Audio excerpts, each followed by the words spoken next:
Welcome to A Nation Betrayed podcast, where we're unmasking the hidden agenda across America. Today, we have me, Gail Seiler, and Teresa Cichewicz, and and another exciting guest from across the pond. Yeah, today we have Trish Dennis, who is a lawyer, writer, and a mother of five based out of Northern Ireland.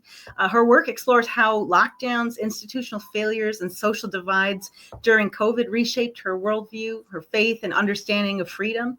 On her Substack, Trish writes to record the real costs of pandemic policies, honor the courage of those who spoke out, and search for the meaning in a changed world. You can find her at trishdennis.substack.com. Trade podcast, Teresa Cichewicz, Gail Seiler, and with us we have Trish Dennis actually joining us all the way across the pond from Ireland. Welcome, Trish, to our podcast. Really appreciate you having on and making the time to join. And I'm so glad to have you because a little bit of background about how we found you is I frequently read the Brownstone Institute and a lot of our partners that are in, let's just say, the medical freedom space, and Brownstone does a great job working with a lot of folks that we interact with. And so I stumbled across an article that you had written on there, and the title of that was The Betrayal of the People, which of course is right in line with what we're trying to do here at the Betrayal Project.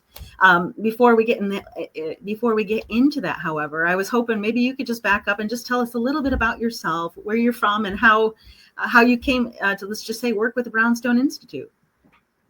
Sure. Okay. Well, thank you very much. And just hello, Teresa and Gail. Again, it's lovely to chat to you. And thank you very much for inviting me here. I'm delighted to chat with you today. Just by way of a bit of background about myself. So I am originally from Dublin, and I qualified as a lawyer in Dublin, and then I moved up to Northern Ireland in 1999 when I got married. And I had 5 kids, and I took a long career break for about 16 years, I think it was. And I just recently got back into work 3 years ago, revived my career, amazingly enough. And yeah, so I'm very happy. I'm living up in the Northern Ireland, a beautiful little town on the north coast of Northern Ireland, just literally Scotland is across the water from us. And I suppose like a lot of people out there, it's like, my life was a certain way up until 2020. And then it's suddenly everything turned on its head, and I've been through some journey since then. And I'm the same person, but I'm also a different person. So yeah, it's been a really difficult time, but a tough time, and certainly very challenging. But I've got through it, and I'm very glad to be here to be able to talk to you about it. Thank you for that. And specifically, I'm sure you're talking about, the whole COVID experience. And my main question for you, just kind of getting into it, is that we saw from the U.S. a lot of different perspectives around the globe about what happened during 2020. Particularly, we were following what was happening in Australia. We were actually dialoguing with a lot of people down there. They were under complete lockdown. I do know that the UK also had its own set of issues. We are still we're still fighting this today. The Betrayal Project is helping to fight against that. I'd love to hear your little experience about what you experienced during COVID. Let's just say going back to 2020.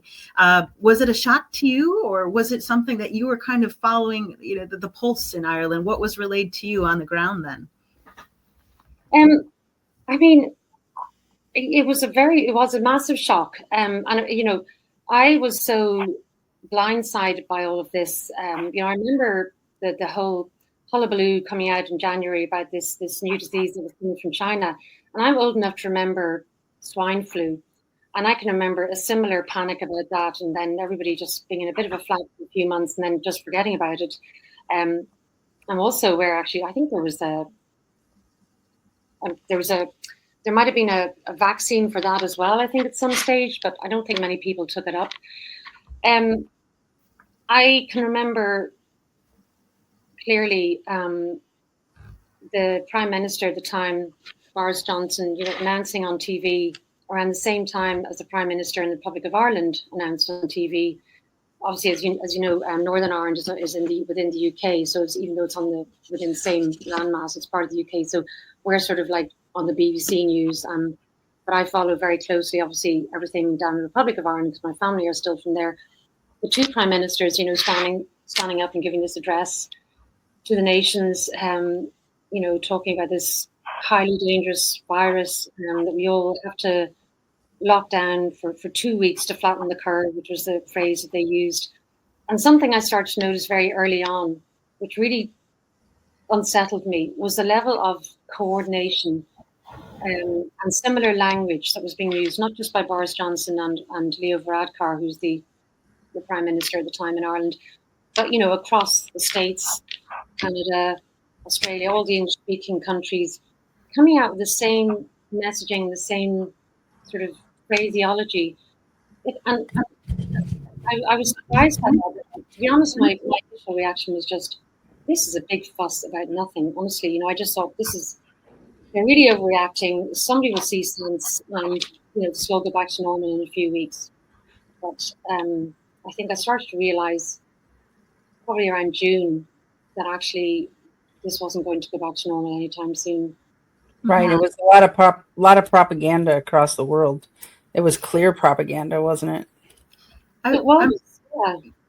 I'm specifically interested to hear about what did you see in the media back then? I know that that's something that we were talking about earlier. Is what was the media trying to tell Ireland at this point in time about COVID? What were you seeing?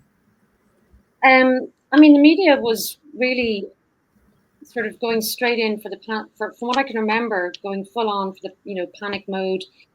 There's a real sense of we're all in this together, and we're all doing this, making this big sacrifice, sacrificing our freedom and our kids' education, but it's okay because it's for a greater good. And there was a sort of normally the tendency in the media is to be critical of the government, but all of a sudden they were worshipping the government. The government could do no wrong, and everything the government, lock down harder. The more laws and mandates were brought in, the more praise the government got. It was very, very strange. But the media, I began to switch off largely after the first few months because I just got sick of hearing the same thing day in, day out. Doom, gloom, death counts. I just didn't really believe it, and I couldn't believe that people around me were believing it. I was just I was really like, I can't even think of the word, befuddled, bemused. Kind of puzzled. I sort of felt like a bit of an alien in my own, family, my group of family and friends, because, everybody seemed to be fully on board with this and how dangerous it was. And, worried. People were worried they were going to die if they got this. Do you feel that they made a big push for the vaccines also specifically in Ireland? Where you specifically back in that time, did what you were seeing in the media impact, what was going on in the vaccine world as well? We didn't hear much about a vaccine, I would say, until about, I think I can remember the first start chatting about the vaccine from about September 2020, October, moving into autumn of that year. Because I remember being out for a walk along the beach, and I remember this listening to some broadcasters talking about this vaccine that, amazingly enough, this vaccine has been developed super quickly and it was going to be pushed through, tests, and it was, we might have it by Christmas, and this is going to change all our lives and stuff.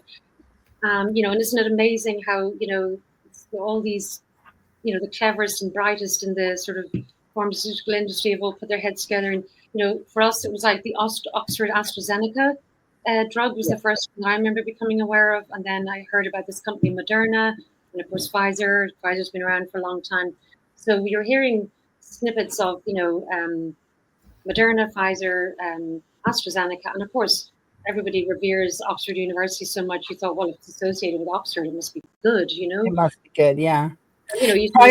Prior to COVID, did Ireland have, or the UK have much of a, like here in America, we had a medical freedom movement. There was a huge medical freedom movement because there were mandates for childhood shots. And there was a lot of, we had Children's Health Defense and Del Big Trees, ICANN and VAERS, where we had all these different movements. a lot of homeschooling families where I live. So did that exist where you are? Did people pretty much just, if it was mandated, they got it? Well, first of all, we've never had the mandates. We've never had any childhood vaccines here are not mandated. Oh, your child won't be denied a place in school if they don't have their shots. Now, that could change at some stage, but it's normally being left. Now, it's very heavily advised, and there's a lot of public shame around not doing it. And anyone who voices any sort of worry about the MMR, for example, is kind of immediately shouted down as a conspiracy theorist. So there's a lot of sort of social social pressure, basically. But I suppose because it's never been mandated, we've never had that pushback. We've never needed that pushback because at the end of the day, most of us have a choice. It's not really a choice because it's really, the message is you're heavily messaged, you're heavily propagandized. Mm-hmm. We all saw what happened to Dr. Andrew Wakefield.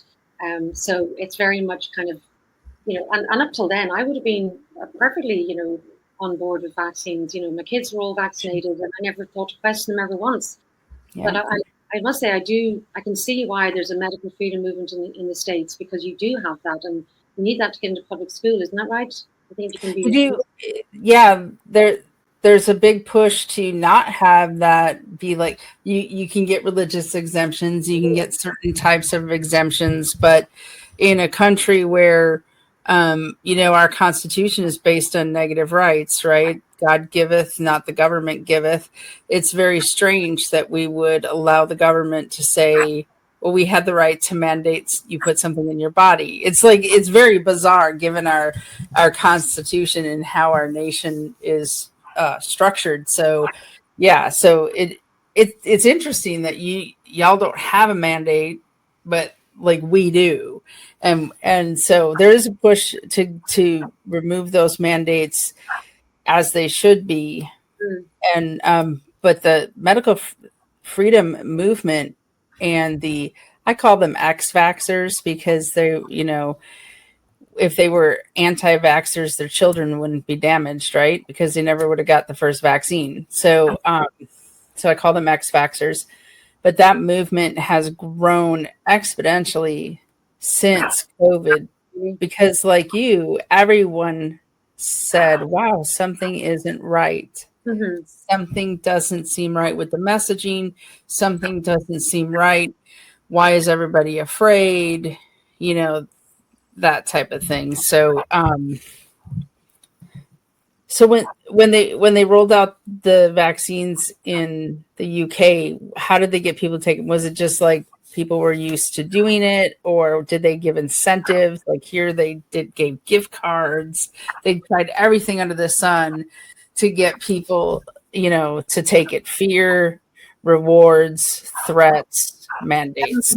Yeah, penalty of losing your job too, right? Right. That was a big one, and that motivated a lot of people, saying, "Hey, if you want to continue to work, you have to show us your vaccination," especially in the medical industry, which is a big part of our discussion too. But jabs for jobs. Even people who work from home, it's like it wasn't about safety; it was about compliance.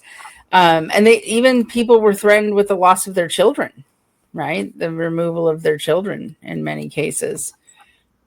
Trish, what then led you after you started, 2020, and after you started to hear how the media was portraying things? What then led you to write the article, "The Betrayal of the People" for Brownstone Institute? I know that we have we captured this for our viewers here. If you went to the brownstone.org, you can find Trish's article here called "The Betrayal of the People." Do you want to kind of talk us through basically what led you to write this, Trish, and a little bit about this article?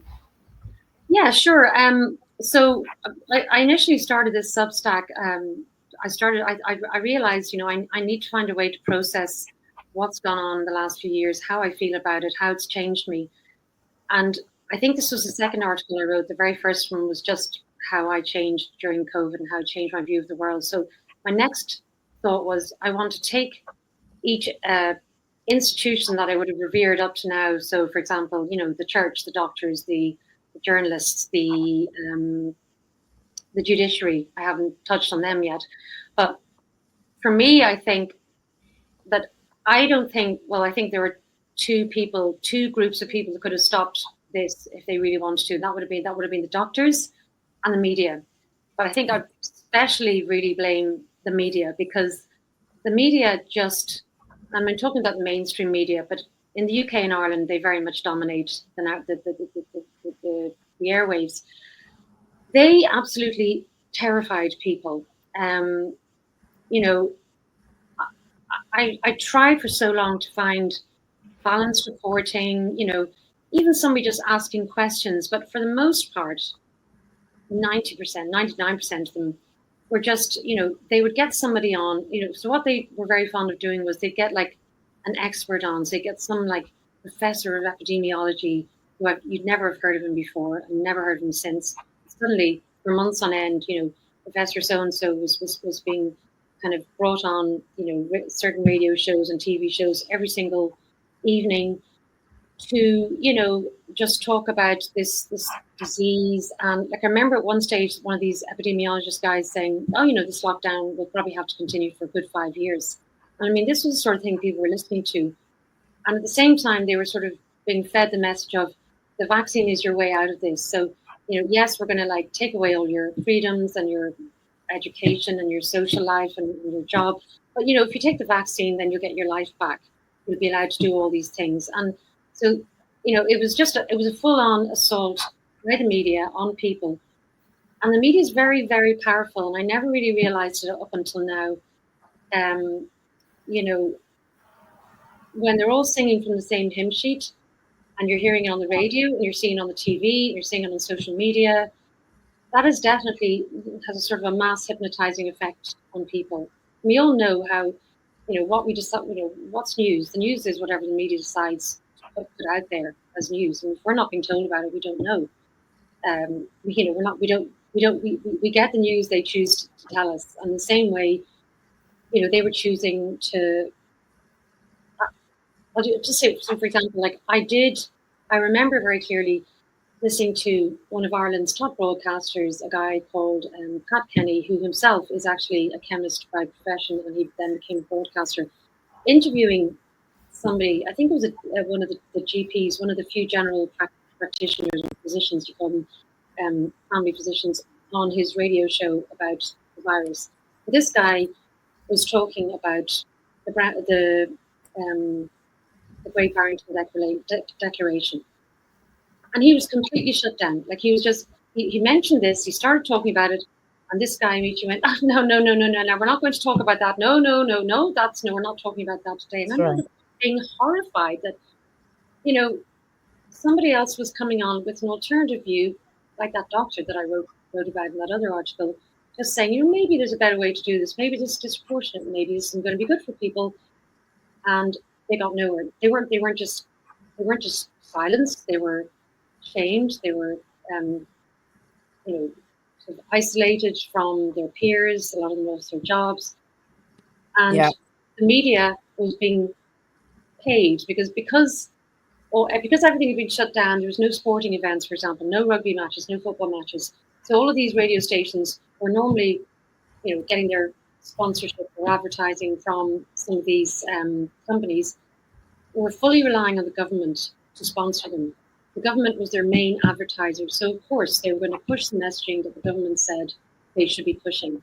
And that's now, do you have over there, so one of the things RFK Jr. here is trying to do is to ban pharmaceutical advertisements on TV because they're not really advertising to the American people. They're advertising to spend the millions and millions of dollars so that the news media on those channels never, report side effects or bad things about them. And so do you all have advertisements like that where the pharmaceutical companies are putting money into your media? Because media is very complicit. I agree with you. I put them very much at the top. But do they do that there? Do you have as much of a problem as we do? As far as I know, no, we don't in the UK and Ireland, and I'm pretty sure the rest of Europe. I think the only other country in the English-speaking world, anyway, that is allowed to advertise pharmaceutical products is New Zealand, strangely enough. Yeah. New Zealand and America, it's not allowed here. But at the same time, I still think that they hold a large sway, especially in Ireland, because we have a lot of pharmaceutical companies in Ireland as well, who we rely on for our GDP. They have, yeah. Trish, So I love in your article where you, sorry, Teresa, go where ahead. you say, No, that's fine. say Go ahead. what is the point of mainstream media? Because when the stakes were high, and it's true here too, when the stakes were high, they all just sung, like you said, from the same hymnal. I like you no longer consume mainstream media. We don't have TV. We don't have any of that, because it occurred to me that they don't call it programming for nothing. Exactly. Mm-hmm. Exactly. It's so completely irrelevant.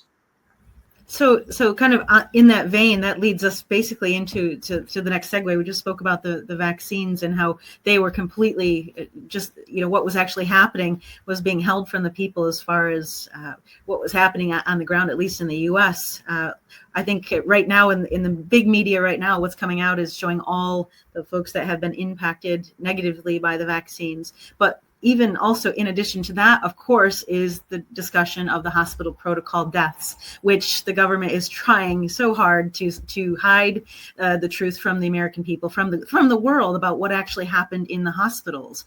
You touched a little bit on it briefly, Trish, but was that news about what was happening in American hospitals? Did you also see that in Ireland, whereby basically, I think we had over 1.6 million deaths due to what they said was COVID. We now know it was actually the hospital protocols that were actually killing the bulk of these folks. Did you also see that in Ireland as well? No, I don't think it was. I don't think we had anywhere near that level of sort of whole scale kind of hospital deaths coming out. What was happening was, I mean, I'm not a medical expert on this, but for example, I don't think they were pushing people onto ventilators in the way that they were. I think that the ventilators were. I think the protocol that was advised in the UK, and probably the same in the Republic of Ireland too, was that it was only advised in very, very severe cases, and not if the person was elderly or frail. I think the advice was to sort of give oxygen, only use ventilator if really necessary. But so there wasn't, as far as I know, there wasn't wide scale hospital deaths as there appears to have been in the States.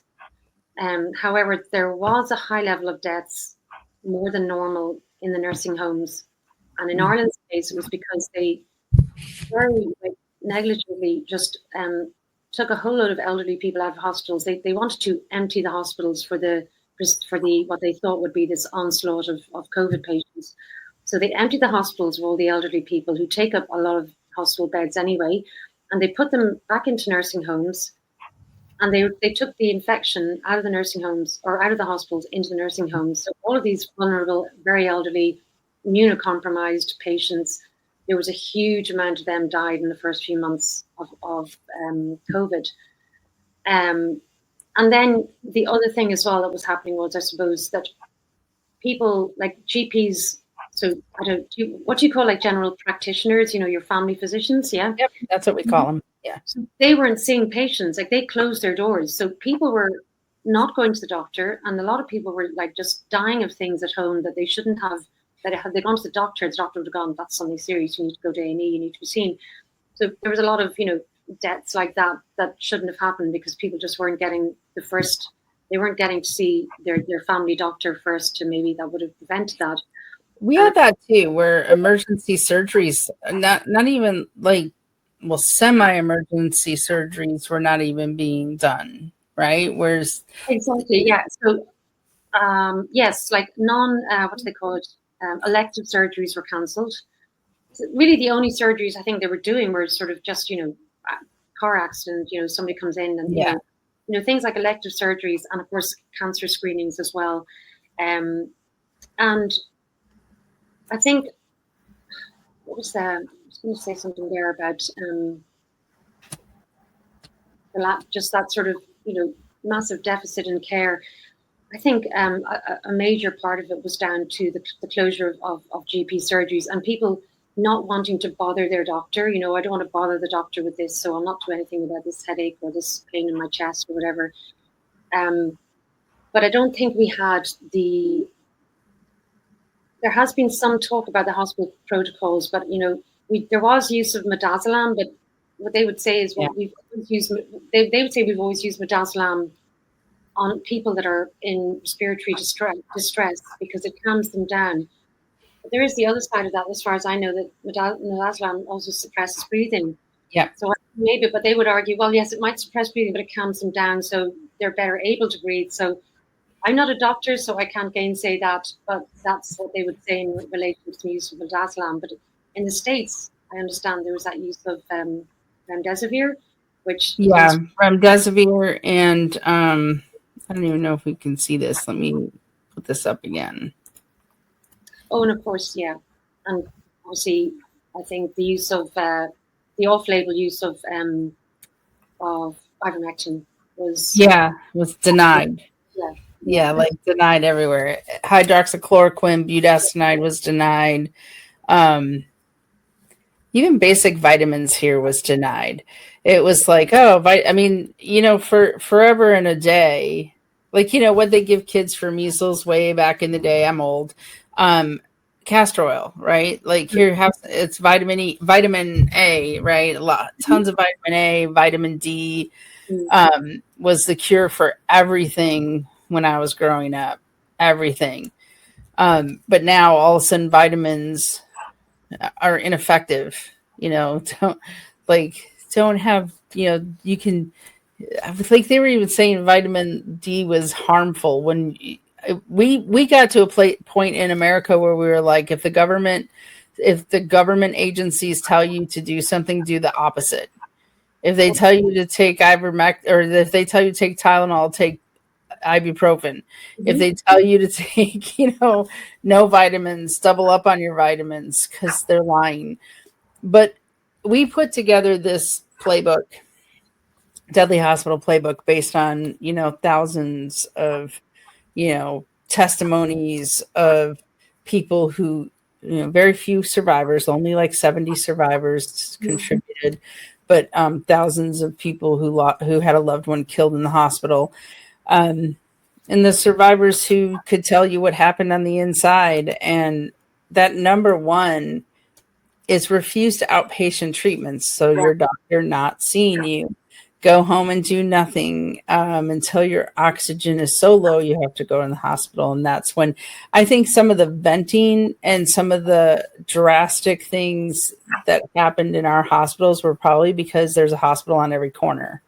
Like our hospitals are corporate. They're owned by corporate entities, right? So they weren't flooded, but,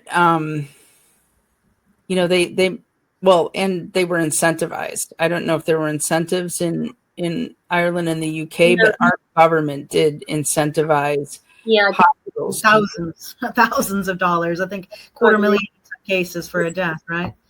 Price on the patient's heads. Yeah. We went in with a bounty. I always say I went in the hospital with a bounty on my head, and the only way out was death. Or my husband breaking in and getting me out, which is what happened. But yeah, patients went in and they got so much money for positive COVID tests from the government. They got so much money for using remdesivir or tocilizumab or baricitinib, all of the EUA authorized drugs, right? The emergency use authorized drugs. They got so much money for vent, all the way up until death. They got paid extra if you died. And if you incentivize bad outcomes, you're going to get bad outcomes. That is incredible. I mean, I didn't know the incentivization as well for the deaths too. That is just, guys, this is just crazy. I mean, honestly, like, this is going to be talked about and written about in decades to come, and people are just going to go. Yeah, it's incredible to me that all across the world, there were, so in America, there's about 1 million physicians, right? So 1 million doctors that do various things. And there was roughly about 1,500 doctors. That was it, out of 1 million, that stood up and said, we need to do something that makes sense. We know how to treat pneumonia. We know how to do this. And these doctors, just like the ones in the UK and some in Australia and Canada, they got together and they formed a group. They formed an organization, but they organized to get the proper treatment protocols out there into the public, and they were shut down by worldwide media. American media, well, all the media is owned by AP or Reuters anyways, right? So but they got shut down, and in these doctors didn't lose one patient. Like all of these doctors, they were treating. Right? Yeah, Mary Sally Bowden, Dr. Bartlett, Dr. Stella Manuel, all of these doctors didn't lose one patient. And in normal times, if things were normal and made sense, and we didn't live in backwards land, those doctors would have been the ones that would have set up the centers of excellence, right? There would have been centers of excellence in treating COVID, and their protocols would have been spread worldwide because they worked on thousands, sometimes tens of thousands of patients. And so, but they didn't do that. Instead, the once well-respected doctors who sat on, governor boards and many teaching panels and all of that, they were called quacks, and that people, the medical boards went after their licenses. The media just roasted them, which in some ways was kind of good that they got their name out there, even if it was roasting, because people flocked there because they weren't losing anybody. And so that's kind of to your point, Gail. That's actually what happened in my case here. I'm up in Michigan, and hearing the stories that coming out of Michigan, basically that's exactly what we had, this grassroots movement where we knew something was going on during COVID, and even still today. But we really have become awake to it. But we were connected then with, I think it was American Frontline Doctors at the time, American Frontline Nurses, which still exists today, and we went there, and they had a great protocol to being able to get what you need, ivermectin. Now there was a cost for it. Unfortunately, in my case, with the story, I lost my father, and then 10 days later, I had lost a close young girl from church. But in our case, we had contacted American Frontline Doctors to obtain ivermectin. It was very, very difficult in the U.S. The FDA was coming out with the news that said, "Hey, it's a horse. It's for horses. Are you stupid?" Right? I don't know if you saw that in Ireland as well. But yes, it's the same old playbook over here too. Yeah. But we were able to the grassroots movement was able to connect, which is also still exists today with the Betrayal Project, with a lot of these like-minded organizations, which we're always trying to reach out and partner with folks that are like-minded to tell the truth, to make sure that the truth is being told. In the case of myself, like I said, I lost my father. Rob Cichewicz from Northern Michigan. And here's what happened is the same playbook that happened across the nation. That's why we formed, is we kept hearing the same stories over and over, where, of course, we need to get some oxygen. We need to get, basically budesonide or something to treat what was going on. And instead, my father was taken to the hospital, and unknown to us, without our consent, he was injected with remdesivir, which, as we know, has an over 53% kill rate in the Ebola trial in Africa. And then it was released to the U.S., unknown to its patients. I should say nationwide. In 4 days, it's known to kill its patients, and that's what happened to my father. 4 days later, it shut down his organs. He already had, he was on some medication, so his kidneys he should not have been a candidate for it. Yeah, it was still pushed on him. We were underway to get him out of the hospital when they injected him again, and so we were not able to get him out in time. 10 days later, the same story for a young girl from my church. She was pregnant at the time. And she really was actually fine. She was just worried about her young one, making sure she does the right thing. She went to the hospital, I think 14 days later. She went through the whole hospital protocol. It was the same thing across all these cases in the U.S. She was a healthy young woman, big family, lots of kids. And they forced her, saying, hey, we have to take your baby. Otherwise it's going, you're going to kill it. You're going to kill your baby. So they forced her into letting them take the baby. And then they followed the other protocols, and she, they took her life as well. Her name was Jessica Hallgren. So that's when I saw it within 10 days. And that sent me searching for the truth, much like it sounds like your story, Trish, which I want to kind of hear what led you to kind of set off an emotion to do something about this. I know down in Texas as well, Gail, we heard your story. Perhaps you want to say you were a survivor. Do you want to touch on that a little bit too? Yeah, I'll touch briefly on that. And so I was very aware of the fact that they were killing people in hospitals, and but in Biden's declared winter of death, the pandemic of the unvaccinated that he declared, I did get sick, and my oxygen got low, got to 77. And my husband was a former military officer. He was a biological weapons officer. So he knew this was a biological weapon from the start. Like he was also a registered nurse in an emergency room. So he would tell me, Gail, viruses don't act like this, but biological weapons do. And so he would say, whatever comes down the pipe, he was very pro-vax, but he was like, whatever comes down the pipe, don't take it. Like, don't take it, because it's not going to be to help us. And so, and he didn't have to tell me twice, but I did get sick, and he said, we don't really have a choice. You're going to 77, you need to go to the ER. And so we chose a hospital here in Texas, in Plano, Texas, Medical City, Plano, because a politician, a politician, he was running for governor, had gotten the frontline doctor ivermectin, hydroxychloroquine, and budesonide at this hospital. So we went there. He got, maligned for it in the media like a few months before that. So we went there, and my care turned, they said they would do the protocol. My husband left. They isolated me. They went through the playbook, right? But on the very first day in the ICU, I was already at the hospital for almost 2 days, getting weaker and getting put on more oxygen.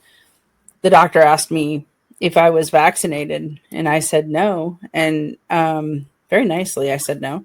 And he patted me on the hand and said, "I'm so sorry, Mrs. Seiler, but you're going to die." And that is how he said it.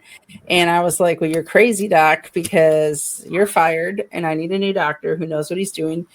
And I need to call my husband. And my husband was recovering at home too. And he was like, no, you're not going to, you just need oxygen, and you need medications, and you need these medications. And we had to fight for budesonide. We had gotten politicians involved that I had worked with before. And it was 12 days of hell, no water, no food, all of the things like that so ultimately he decided, my husband was seeing me get worse and worse, and he was trying to set up my house with all of the things that I needed. Right. Mm-hmm. And so, but at one point I asked the doctor, I said, you gave me a terminal diagnosis when you said I was going to die, and President Trump signed the Right to Try Act. I'd like the right to try these medications. He said no. I said I have a right to have my priest come and give me the sacrament. And he said no. But then he came back a couple days later, and he said, if you take remdesivir, I'll let your priest in. And so I took one round of remdesivir, got my priest in, got my final sacraments. And he actually documented that I agreed to receive remdesivir after the wife got a priest blessing. He didn't understand sacraments, but and then when he arranged it, I changed my mind. And he says he respected my opinion and decision and would hold the remdesivir, but that's not exactly how that conversation went down. But it was getting worse and worse. I was getting weaker and weaker. And eventually my husband on the 12th day, he tried to call the police to have them do a welfare check. They didn't respond. My husband on the 12th day decided he was going to take matters into his own hand. And so here he is. Oh, wait. Here he is. He decided he was going to storm the ICU wearing that. And I have to say, on the 12th day when he came in there, that's how he got his name, Huckleberry. I said, there's my Huckleberry. He stormed that place, and he got in the room, and then we had to figure out how are we going to get out, because he got in and they were like, he made sure he was wearing some PPE, and you could see the little trash can in the back, or it was actually, I think, for linens. They came in and they said, but you're not wearing a gown. You have to leave because you're not wearing a gown. So he grabbed one of those bags and he put it on himself, and he's like, problem solved. This is a real situation, though, and this is still happening. We're still getting calls that people can't get out of the hospital. They're forcing them to receive the protocol. Thanks be to God that Gail's husband was able to storm in there. And then we had to get through this. It was a police standoff. People say, why don't you just leave? Why didn't you just leave? You can leave AMA. Well, we had to get through that. We had to get senators and lawyers and stuff involved. It took us 6 hours. And this is America. You could not just walk out of the hospital of your own volition. Well, I couldn't walk, but at that point I was already, but we had to get through that. They were trying to keep me there. And I finally told the police, I said, you're going to have to decide today if I'm a prisoner or if I'm a patient, because I want to go home with my husband. And they tried to gaslight me. You're going to die. They were telling my family, let her go. You have to let her go. She won't have a quality of life. She'll need a double lung transplant. I mean, this is how they lie, right? Because clearly I didn't need a double lung transplant because we're talking. And these are the same pipes I had when I went in there. And so, so we got through that. They did have me in critical condition because they had me on 60 liters of oxygen, but my husband was able to titrate me down using all of the things that they said wouldn't work, weren't approved, whatever. They had all of the things at their disposal, and all these doctors that seem to believe that MD stands for minor deity. And my husband, who was a 2-year RN, he had what he had in his living room. Mm-hmm. He had to hook up bottles of oxygen to concentrators, but we did have Dr. Bartlett, helping us on the phone. But, budesonide every 2 hours, 1 milligram of budesonide, nebulized, and then the ivermectin, the vitamins, all of those things that they tell people and they told people would not work. That was that. And people would call me and say, are you going to get the shot now that you almost died?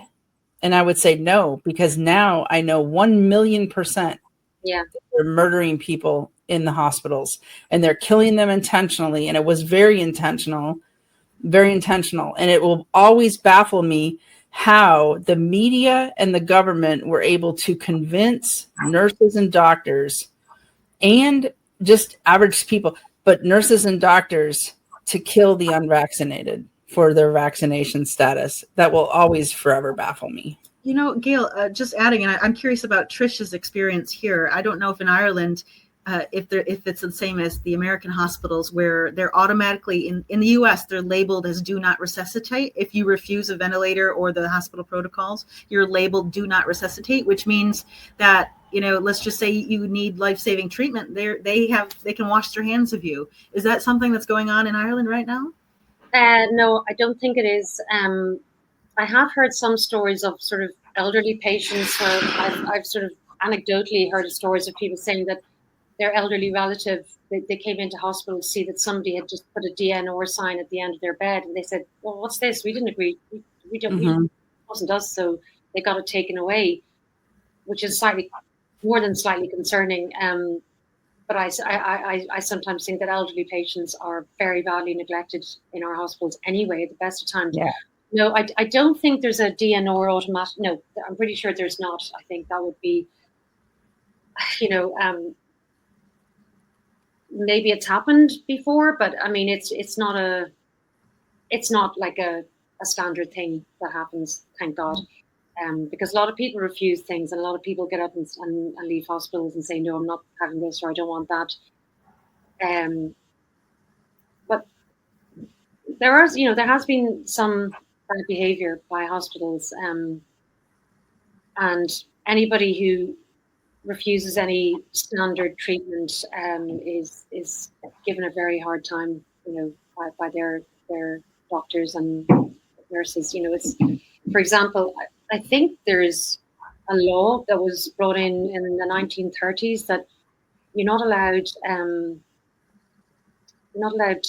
criticize or speak out against, like, chemotherapy or any of those sort of any cancer treatments. You're not allowed to advertise anything that is seen as being in competition or alternative methods to standard chemotherapy and radiotherapy treatments. Really? Okay. Yeah, I'm very aware of that. I've just recently lost my sister and some other family members. And as the vaccines actually are coming out in the news right now, we see Trump also coming out acknowledging the fact that a lot of the protocols, they're bringing the spotlight now on these companies that had lied to the American people about cancer specifically. Also, all these additional effects that are happening because of not only the hospital protocols, but also the vaccines, et cetera, of what happened. And we're now seeing that they're under severe scrutiny. Are you guys kind of following what's going on in the U.S. right now, the news? Yeah, I mean, I was just going to ask you about that. I mean, I saw that sort of, I saw on X that Trump has recently said, these vaccines are poison. There's poison in them, or there's he posted he retruthed or something a video by some scientists that proved that they all were poison. They all had these these ingredients in it. Mm-hmm. And that's it's interesting for us to see him being red pilled on that because he was so. I mean, up until what seems like only a couple of weeks ago, he was going on about how wonderful the vaccine was and how many people's lives it had saved. Yeah. And everything. That's a real turnaround. Funny, I was also listening to an interview with I don't know if you know your man Kirk Moore, Dr. Kirk Moore. He was interviewed by Tucker Carlson yesterday, and that was a really interesting interview as well. They sort of touched on that. So, I mean, listening to the stories that you guys are telling me, it's incredible to think that is still going on. At the same time, you've got your president saying things like this, and you've got, RFK and doing what he's doing. And there's definitely a massive groundswell of public opinion, but it's like trying to turn a massive ship around, just sometimes you feel making progress, and then you hear stories like that and you go, oh my goodness, there's so much wrong with it, I think it's hard to put the baby back, right? Because you'd have to, as they say, because the media would have to then be cooperative in telling the truth. And they haven't told the truth in decades. I don't even know if they know how, actually, to tell the truth. I don't think they do. Sorry. No, not to cut you off. It's actually a perfect time to actually bring up another article that you actually touched on, Trish, about this exact topic, which we stumbled across, the price of speaking the truth. Yeah. Maybe you want to just give us a little summary of what this was. You want to just talk about that one, and then your other article about what happened also in the churches. But just talk a little bit about the price of speaking the truth. Yeah. Sure. Yeah. I mean, this story, I remember hearing about it during the whole era of COVID, and it was interesting for me because I used to row for a while in college. My sisters all rowed, and my brother. And I remember hearing this guy's name, Martin Feely, was always talked about as he was about 10 years older than us, but he was, he rowed for Ireland in the Olympics. So I was aware of this guy's name anyway, from 20, 30 years back when I was in college days. And then when this name came up in the media, Dr. Martin Feely, I sort of thought, I know that name from somewhere. And I looked into it and I realized that this amazing guy who highly intelligent vascular surgeon, fantastic doctor. Like, the tributes on his the page, sort of condolence page when he died, are incredible. He had the audacity, I suppose, is what they would have said. He had the audacity to question the lockdown measures. He also said that young people, I think, didn't need the vaccine, but his main concern was, that the harms that would be caused to society, especially the young and the old, from lockdown policies was going to be far worse than any harms that might have been caused by people catching COVID. He was extremely balanced. He wasn't pushing any anti-vax line or anything like that. He was simply talking about the social and human, not just economic, but social and human cost of lockdowns. And he was made to resign from his post as clinical director of the region. I think it was the Dublin region. He was clinical director of. He would have been the sort of person that he would have also written articles for the Irish Times and stuff. He would have he would have spoken in the media about health and things before. So he was highly respected. And, for somebody like that to be forced to step down simply because he had spoken up, and he pretty much said, I think I quoted him as saying, the problem for me was I should have kept my mouth shut, but he was just the sort of person that couldn't keep his mouth shut. Yeah. And wonderful guy, amazing doctor, family man, 4 children. He collapsed of a heart attack in 2023, and I would not be surprised if that wasn't caused in any small way by the huge stress and strain that he was put under. He was socially shunned by so many people, and even now, when I mention his name, some people, they kind of go, well, he should have just said, like they kind of, this sort of disapproving thing of, he should have just kept his head down, and he just couldn't keep his head down. And I think you bring up a good point. We can't keep our head down. I don't think our viewers will, want that. We have, like I said, we're speaking to over 1.6 million cases in the U.S. And it sounds like this is now a global issue, right? Where we have, we need to be speaking the truth. We need to bring light to what is the truth. We saw that, I think, also in the churches where they're trying to keep people from worshiping or doing just basic things. I think you wrote an article about that as well. A priest who kept the church open. What was your experience here in this situation?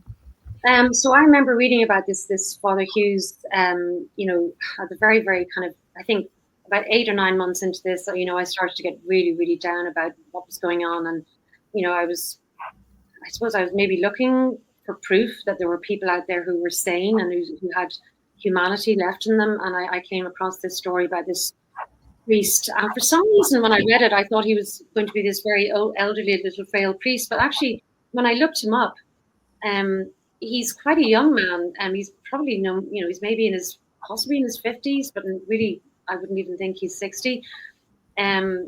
Very young man, and he had come from working on the missions and came back to Ireland. He's from Ireland, and he just basically went, no, I'm not closing my doors. These elderly people, they want to worship. It's it's the most important week in the Christian calendar.